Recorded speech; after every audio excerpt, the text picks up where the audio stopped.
Teachers at schools across Perth have raised the alarm on new Education Department guidelines. The push is for an increase in the supervisor to student ratio for school activities like outdoor ed and swimming. Parenting expert Claire Orange is with us now. Claire, thanks so much for joining us this afternoon. Claire, it sounds like a safer option, but what are teachers' concerns here? Well, I think there's a range of valid concerns that teachers are having about this. You know, we're looking at children who are moving less, and now we're going to have they're moving even less when we take away these opportunities for children to get out there and experience some higher risk activities with teachers alongside them. I think there's also a concern, Tomo, that there's this push for this increased staff to student ratio, but there's not the funding that's going to sit behind it. So really, it's going to mean that these classes could well be cancelled. Yeah, so that's a realistic option. So, I mean, you look at it and you think, OK, maybe this is a good idea, but practically it's going to be difficult without the funding. Is that basically what you're saying? Yeah, absolutely. So we're looking at something that's come in as a policy issue, and we all want our kids to be safe. So, you know, that's every teacher and every parent wants their child to be safe. But when we bring these policies in, if they're not backed by any sensible funding, we're going to need more teachers. Teachers are going to need more training.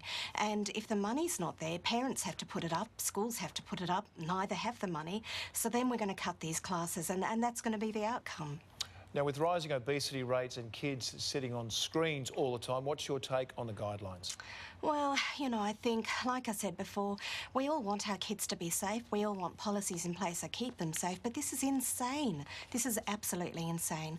We've got kids out there who are engaged in outdoor education. We have academic kids and kids who are finding out that there's other pathways and other careers through engaging in this. We've got kids who spend so much on-screen time, sedentary time, and now we're going to even reduce options for them getting out there in nature, doing things that are not just helping their mental and physical health, but they're giving them career options.